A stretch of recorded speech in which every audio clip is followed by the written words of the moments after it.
Hello everybody, I'm Brian Seth Hurst. Welcome to the culinary adventures of a happenstance chef. Today I'm going to be making Swiss hazelnut cake.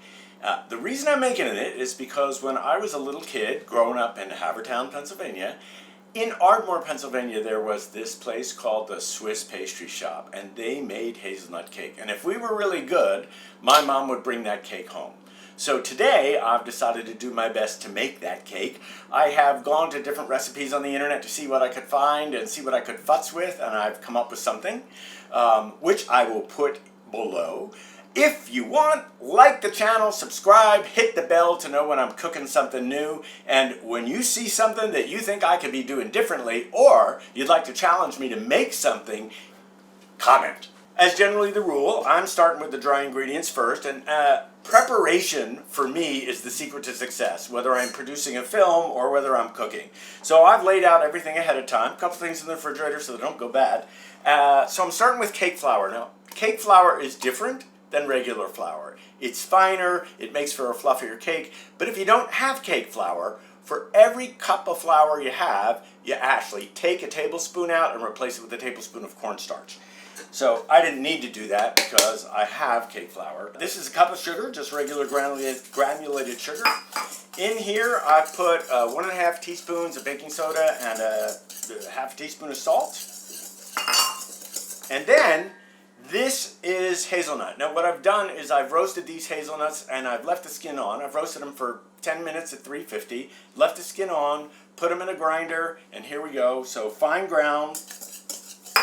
All right, now we're gonna move over to the wet ingredients. I've already put a half a teaspoon, or was it more than half a teaspoon? 2.5 teaspoons of vanilla in here. Now I'm gonna put a half a cup of olive oil, not olive oil, vegetable oil.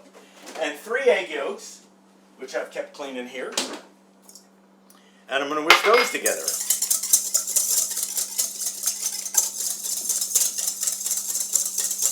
And now for the fun part. See, when you're prepared, it can be pretty quick. This is 5 egg whites, which I'm putting into my trusty KitchenAid mixer, which I have named Hugo. Hugo and I are old friends. I've had him for many, many years. Another reason I get KitchenAid. Okay, so I'm going to start this out on low. And I'm putting in, I think this is a half a teaspoon of tartar, cream of tartar. Okay, what I'm going to do while that's happening now is I'm going to combine this mixture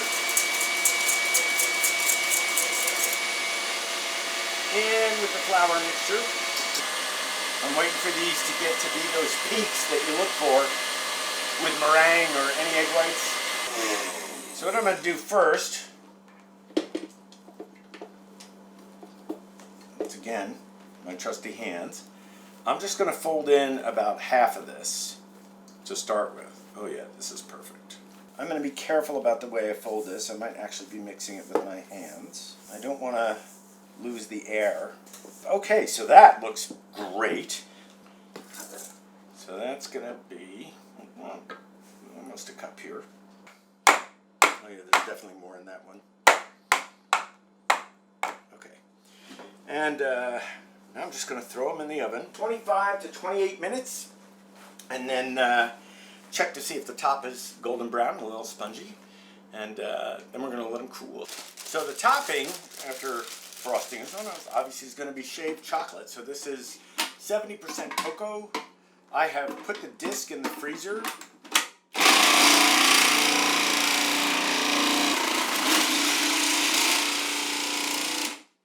Wow, that was noisy.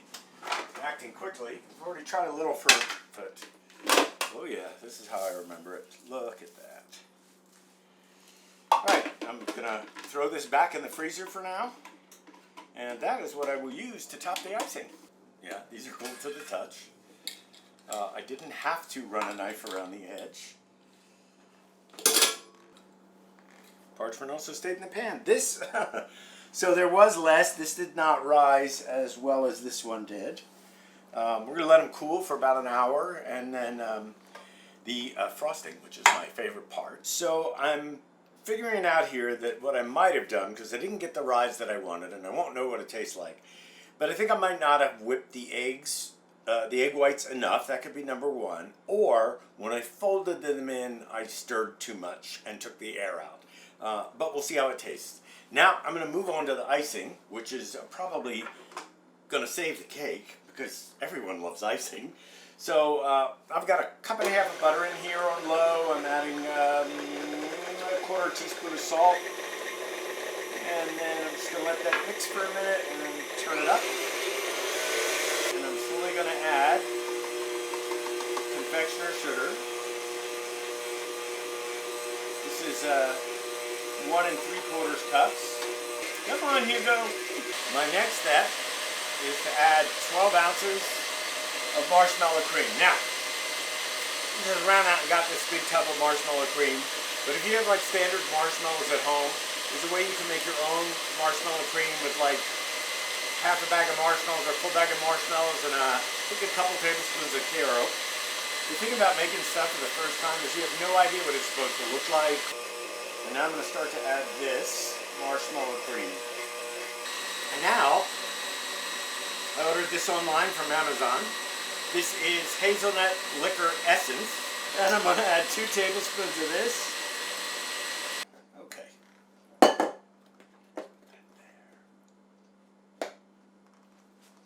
I doubt I'd be working with marshmallow cream a lot. Okay, so, fun part.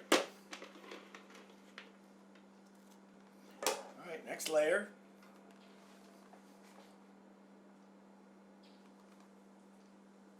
There we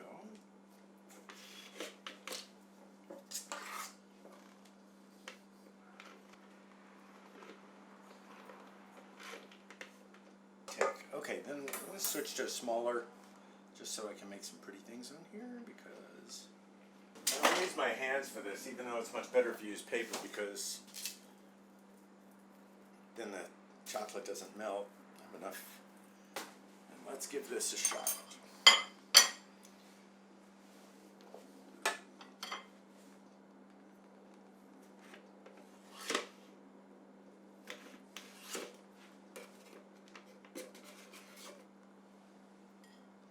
Actually, that looks pretty good.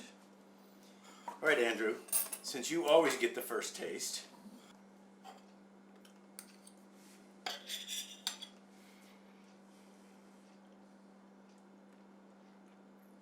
It's really good. Is it moist? No. Not at all. All right, well now I'm going to determine whether this is the cake of my childhood. Other than being a little dry, and Andrew is only a little dry, not like sawdust or anything, it tastes like that cake. So, here's what I've learned. Actually, the aftertaste is really good, isn't it? Here's what I've learned. Number one, it's, as always, baking is fun. There's a zen in baking, so you got to take it easy even when you make mistakes. Number two, when it comes to making this specific cake, or any cake, like especially if I'm making a sponge that, you know, I have to fold egg white into, not killing the egg whites is really important, because I think that that gives you a bigger rise. I also think that I might have used just a little bit more baking powder, maybe half a teaspoon more. I might have gotten a better rise.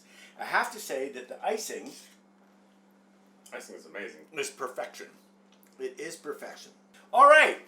Thank you for joining me for the culinary adventures of the Happenstance Chef. Like the channel, subscribe to the channel, hit that bell if you want to watch my next mistake or my next failure.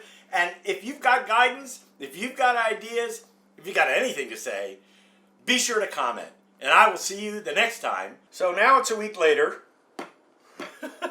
So sometimes when something's left in the refrigerator, it actually gets better. Interestingly enough, it's still cuttable, and you can see here it's like it's still soft enough, and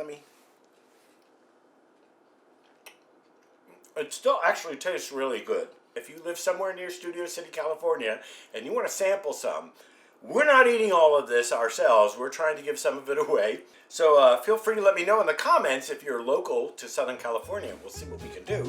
I'm serious about that. But that was a hazelnut cake that was well worth the cooking, and even a week later, it still tastes great. Delicious.